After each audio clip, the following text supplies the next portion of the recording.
señalar personajes, pero al mismo tiempo reconstruir procesos e historias. El trabajo de Quirós es fundamental en esto y es una lección de esfuerzo y de manejo metodológico de fuentes, en muchos casos muy novedosas, a las que nadie nunca accedió antes y a las que él ha llegado por un trabajo muy persistente. El libro comienza con una mirada, una reflexión que hace Marcos Cueto sobre Quirós y sobre este trabajo de fuentes que hace Quirós. Y es un trabajo, este prólogo es muy importante porque en términos metodológicos nuevamente permite entender esta relación que hay entre el manejo de una biografía y el manejo de una historiografía desde el punto de vista de un tema. Esta combinación de biografía e historiografía son elementos también novedosos para el manejo de la historia y para la elaboración y la construcción de la historia. El libro tiene 7 capítulos y los capítulos son presentados de una manera tan interesante y tan amena que realmente cuesta mucho pensar que uno se va a saltar uno u otro para llegar más rápido y ver las conclusiones. Hay que trabajar cada uno, cada capítulo es una época y tiene a un personaje que va a ir contando, no es que cuenta, pero un personaje a través del cual se ilumina la época, y este personaje por lo general es un investigador de la corrupción o es un promotor de la anticorrupción que por lo general termina fracasado, frustrado. Sin embargo, esta tensión permanente entre la práctica y la verificación del manejo del poder prebendista y la acción de estos investigadores anticorrupción es lo que hace un tono a cada uno de los capítulos. Algunos aspectos muy importantes. El primero es que queda tan claro, pero tan claro, por qué no tenemos ahora todavía un Estado de Derecho consolidado. ¿Por qué nuestro país se maneja? ¿Por qué el criollismo? ¿Por qué la criollada? No el criollismo, la criollada. ¿Por qué la criollada? ¿Por qué la pendejadita? ¿Por qué le sacamos la vuelta a la ley? ¿Por qué somos así de rápidos? ¿Y por qué se le castiga al que cumple la ley y se le considera un sonso? Uno entiende perfecto por qué es que somos así ahora. Esto no es una cuestión cultural de los últimos tiempos. Esto lo hemos acuñado desde la colonia. Lo que decía Ugaz es tal cual. Se va sembrando una práctica de poder basado en la compra, en el soborno, en la prebenda.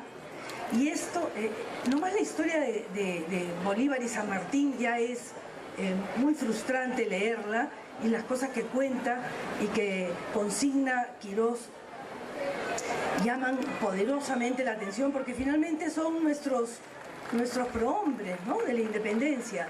Pero hay que ver el recuento de quién es Gamarra, de quién es Santa Cruz, de toda la época de los caudillos, y cómo los caudillos sientan las bases de un país, que es el país que tenemos ahora, que no cree en nadie, en el que todo se negocia y todo se compra, ¿no? Y a partir de esos cimientos es que va desarrollándose y va reeditándose esta práctica patrimonial, clientelar, en la que el poder es el botín, ¿no? Incluso es Quirós, creo, uno de los que acuña esta idea de el político que entra al Estado para y lo hace del Estado su botín. Las élites que hemos tenido desde la colonia,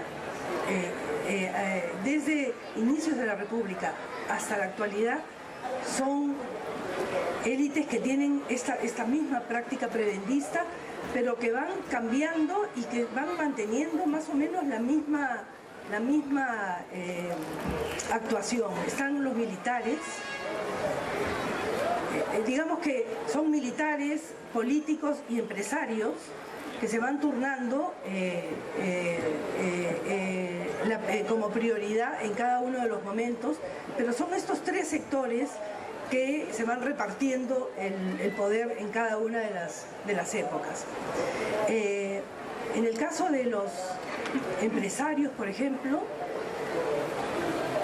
al inicio de la República prácticamente fueron esquilmados por los militares, pero luego aprendieron rápidamente y aprendieron lo que era el poder, y por lo tanto cada vez que han estado cerca al poder han actuado tal y como actuaron con ellos.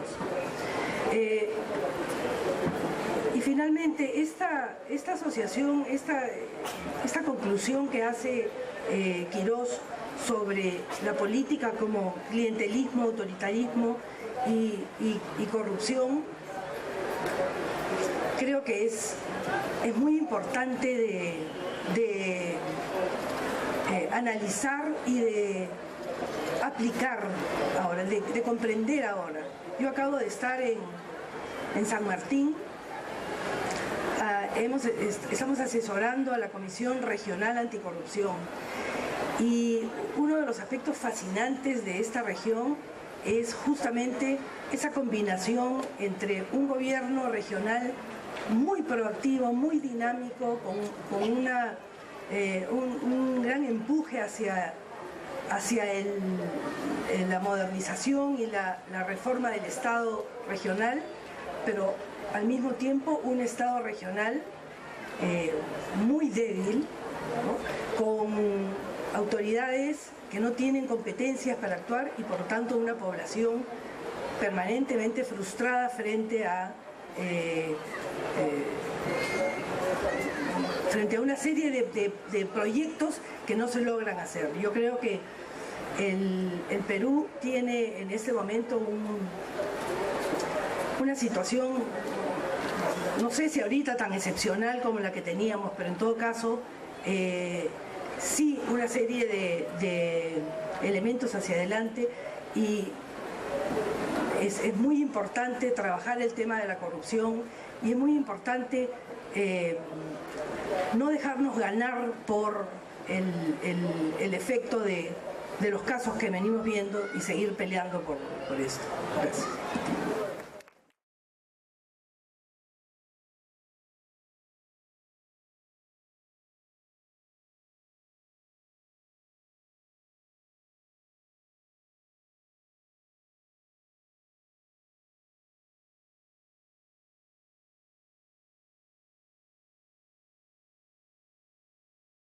Buenas noches con todos. Yo en primer lugar quería agradecer su presencia, a continuación al Instituto de Estudios Peruanos por haberme invitado a conversar esta noche con ustedes. El libro que presentamos esta noche parece de historia, pero en realidad es de actualidad. El tema de la corrupción, bueno, tiene larga data, pero sobre todo aparece en los periódicos diariamente. Como ha dicho José Ugaz hace un rato, las noticias del siglo XVIII se parecen extraordinariamente a las del XXI. Entonces, es un libro de actualidad. Abrimos los periódicos, encontramos noticias sobre las casas de Toledo, sobre los narcoindultos de Alan García. Si hacemos un poquito de memoria, nos acordamos de Comunicore y Castañeda, y así uno tras otro, con Fujimori más, podemos hacer, con Fujimori y Montesinos, podemos hacer recuerdos de la cantidad de escándalos de corrupción que hemos pasado en nuestras vidas, que hemos escuchado, de los que hemos sabido en nuestras vidas. Es más, si pensamos en nosotros mismos nada más con respecto a corrupción y no en la historia, habremos de coincidir en que está en crecimiento. 30 años atrás no había minería ilegal, el narcotráfico no era tan grande, el contrabando no tenía las dimensiones de hoy. De tal modo que los indicadores principales de economía ilegal están en expansión. Y 30 años atrás la corrupción podía estar en el aparato del Estado, en el vértice del aparato del Estado, entre los que mandaban, pero no tanto en los municipios, no tanto en los poderes locales, que se veían por el contrario como bastante más cerca de la población, susceptibles de ser influidos por la sociedad civil y de ser bien conducidos. Y hoy día todos tenemos sospecha de los alcaldes, incluso aquí el de Jesús María es uno de los que peor reputación tiene. Entonces, es un tema de actualidad y viene creciendo. Y la pregunta que plantea el IEP para el día de hoy, para encarar el libro de Alfonso Quirós a través de una pregunta, la pregunta que ha planteado Jaime Urrutia, guarda relación con si leemos este libro, ¿es posible pensar en que la corrupción algún día acabe en el Perú? ¿Es posible terminar con ella? ¿Tenemos alguna posibilidad de liberarnos de la corrupción? Pues bien, yo creo que aunque el tono general es pesimista, el libro dice que sí. Y es más, enseña cómo habría que hacerlo. El tono general es pesimista, ha sido resumido por José Ugaz, por Cecilia Blondet, también la cantidad de personajes que ha mencionado José Ugaz, que son nombres de calles, bueno, es alarmante, pero a lo mejor no podríamos cambiarla, salvo que nos volviéramos norteamericanos y pusiéramos calle 1, calle 2, calle 3, que no creo que nadie quiera. No dan las flores, la esperanza para cambiar todos los nombres. Entonces tendría que ser a la usanza americana, calle 1, calle 2, avenida 1, avenida 2. Y no sé si realmente estamos interesados, pero aunque el tono general es negativo y pesimista y hay muchas historias feas, yo querría subrayar también que el libro muestra una reserva moral importante. En el siglo XVIII había un personaje que se llama Ulloa, del cual se ha hablado también hoy día José Ugaz, que es un personaje que defiende al rey contra la corrupción, que le escribe un informe horrible y le dice: mira cómo te roban, rey. Es alguien muy comprometido con el bando de la honestidad. Y si tú revisas las historias del siglo XIX, aparecen estos Antones. Ahí está González Prada. Revisa el siglo XX, revisa nuestros días. ¿Tenemos o no a Gustavo Gutiérrez? Entonces, el libro lo que relata es que hay dos columnas paralelas en el Perú. Gente muy corrupta y, por el contrario, gente muy comprometida con la honestidad, gente comprometida como ellos dos, en asociaciones como Transparencia, que luchan contra la corrupción y lo hacen con mucha firmeza. De tal manera que este es un país en pugna. No es un país derrotado por la corrupción, es un país donde hay una tensión, es un país en agonía, en lucha agónica, entre gente muy corrupta y gente que siempre se posiciona al otro lado y da la batalla. Entonces, al desarrollar el tema de la reserva moral del Perú, el libro lo que plantea es que en realidad estamos en un punto intermedio si nos comparamos con otros países del mundo entero.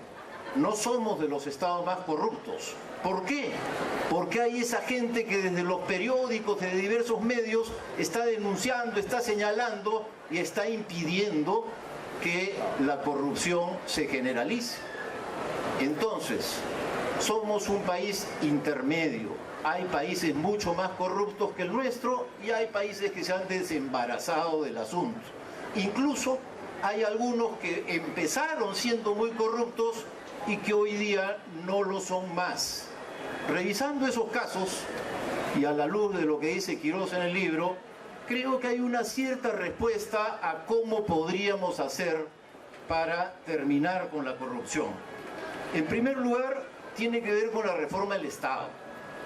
Tiene que ver con la reforma del Estado porque es cierto lo que dijo José Ugaz.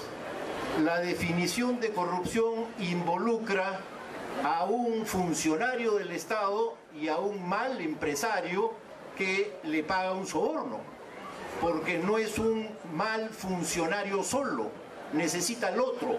La corrupción está ahí donde se encuentran, como en la teoría de conjuntos, ahí donde aparece, mezclados. En ese punto está la corrupción. Y la reforma del Estado es clave porque hay algunas instituciones que podrían cambiar bien las cosas, podrían reducir drásticamente si funcionaran. El ejemplo clásico es la Contraloría General de la República, la CGR, que tiene en teoría un funcionario en cada institución pública, en un municipio, en un gobierno regional, en un ministerio encontrarán una oficina de auditoría interna y un funcionario o un grupo de funcionarios, una oficina que no está haciendo historia como Quirós.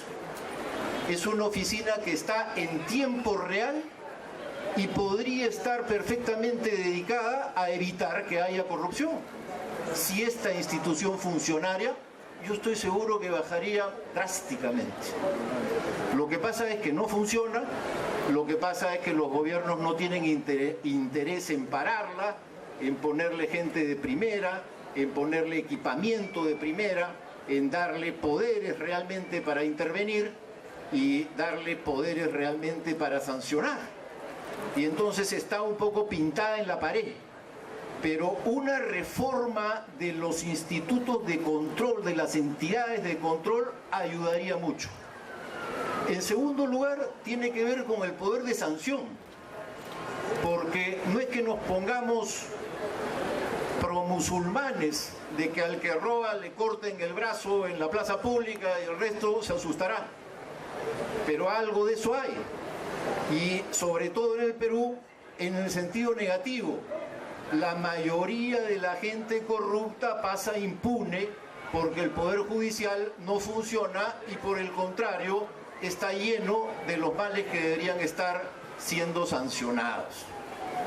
De tal manera entonces que hay otras instituciones del aparato del Estado, ya no las instituciones de control, están las sancionadoras, el Poder Judicial, la policía, que requieren realmente al Estado que están de refundación republicana.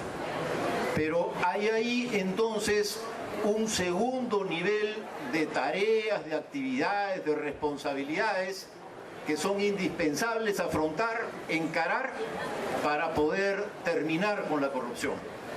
Y en tercer lugar, tiene que ver con la educación. Al fin y al cabo es una apuesta a las nuevas generaciones y al ser de esta manera tan radical una apuesta por la educación tiene que ver también con saber que la corrupción no terminará en un día, ni en 5 años, ni en un gobierno. Es una actitud, una apuesta a futuro, una actitud que tenemos que desarrollar en nosotros mismos y educar a las nuevas generaciones en una nueva cultura política, porque eso se trata, de resolver la pugna que hay en el Perú entre la columna de gente muy corrupta contra la columna de santones, de personas comprometidas con la honestidad, resolver esa pugna a favor de la honestidad. Y se puede hacer, pero no es ni una mejoral ni 5 años, es una apuesta a largo plazo y de actividades que tienen que ver con el conjunto de la política, de la sociedad, actividades complejas que tienen que ser realizadas al mismo tiempo. Estamos a punto de cumplir 200 años, se acerca el bicentenario del Perú y es muy buena ocasión entonces para una reflexión a fondo sobre el Estado que tenemos, sobre la república que queremos, sobre la sociedad que somos. Y cuando esa reflexión se produzca y el tema corrupción se ventile, estoy seguro que las ideas de Alfonso Quirós han de iluminar el camino. Muchas gracias.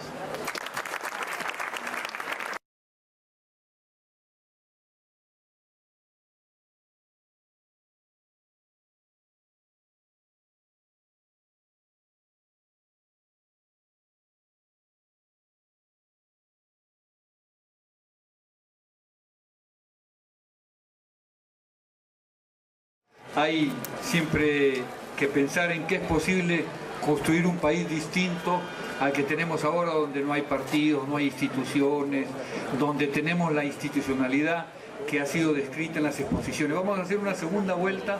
Bueno, yo quería cerrar mencionando dos temas. Uno es lo que tiene que ver con el costo de la corrupción.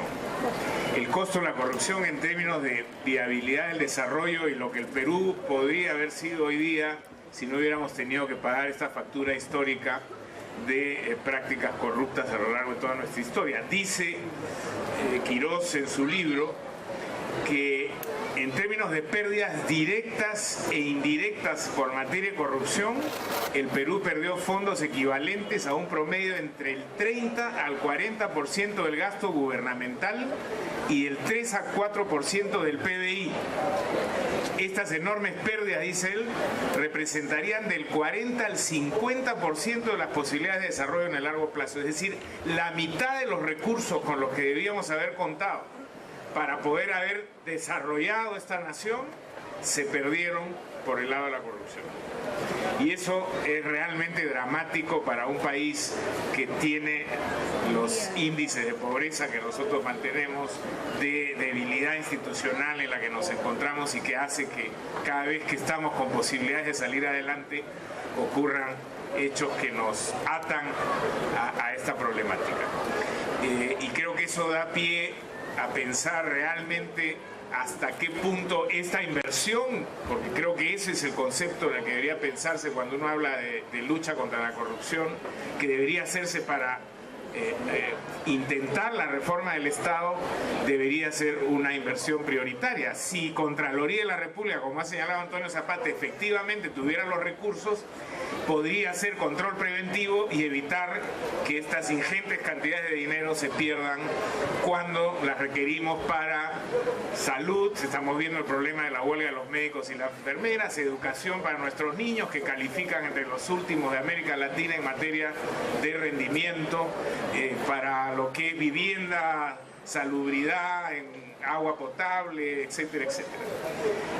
Entonces, hemos perdido la mitad de las posibilidades de desarrollo de nuestro país por causa de la corrupción, y eso realmente es un tema sumamente grave. Lo segundo es que Quirós también hace referencia a algo que ya fue materia de debate a la caída del régimen de Fujimori. La corrupción en el Perú no es una corrupción administrativa extendida como ocurre en muchos países alrededor nuestro y en otras partes del mundo, sino en el Perú padecemos de lo que se llama corrupción sistémica, es decir, grupos que se han enquistado en el centro del poder del Estado y que tienen como programa político el saqueo y la rapiña y no programas de desarrollo que permitan que el Perú salga adelante. Esa corrupción sistémica requiere entonces también soluciones sistémicas, y de ahí que debamos trabajar para tratar de reformar las estructuras del Estado. Y eso no está pasando. Aquí todavía tenemos soluciones episódicas, escuchamos a los candidatos a la presidencia cada campaña decir que la corrupción será uno de sus objetivos, reducir la corrupción será uno de sus objetivos principales, y una vez que llegan al poder, poco hacen por efectivamente trabajar en ese sentido. Y eso pasaría entonces por adoptar un plan nacional anticorrupción, por dotar de recursos a las agencias que requieren hacer investigación y prevención, por invertir en educación, en valores, para que las futuras generaciones no se vean inmersas en prácticas corruptas generacionalmente. Entonces, ahí me parece que hay un elemento central. La lucha contra la corrupción no puede ser episódica, no puede ser circunstancial, y aquí el liderazgo ético al más alto nivel juega un papel fundamental. Porque ¿qué ejemplo se transmite cuando el propio presidente de la República guarda silencio